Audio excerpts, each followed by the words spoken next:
Good Morning Business, le plus.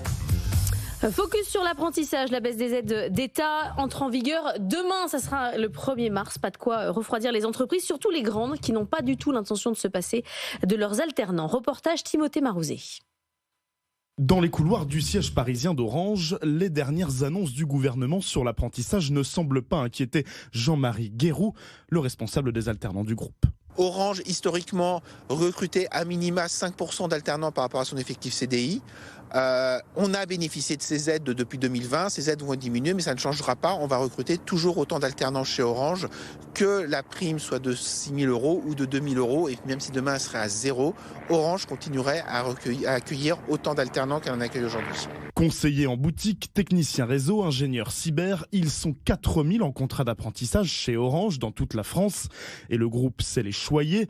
Un salaire brut de 1 800 euros en moyenne en fin d'études, c'est pratiquement le double du minimum légal, avec un package d'avantages non négligeable, ce qui ravit Jenna, 22 ans, alternante chargée de projets en communication depuis 6 mois. Déjà, on est dans un très bel environnement de travail. On bénéficie aussi d'un bon CE. On a des réductions aussi sur le téléphone, par exemple de 30% sur les smartphones, donc ce qui n'est pas négligeable, surtout quand on veut avoir les nouveaux iPhones. On a l'aide aussi pour le permis. En 2024, 50% des recrutements en CDI chez Orange concernaient des jeunes de moins de 30 ans. Plus d'un tiers d'entre eux étaient d'anciens alternants ou stagiaires. Situation similaire chez MC2I, cabinet de conseil en transformation numérique dans les beaux quartiers de Paris. Ici, on mise sur les jeunes, d'autant que dans 5 ans, l'entreprise veut doubler de volume.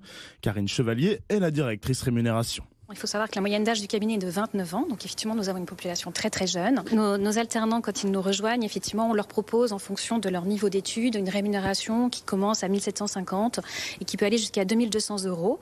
Par ce biais, on cherche à attirer les meilleurs talents, des gens qualifiés et motivés.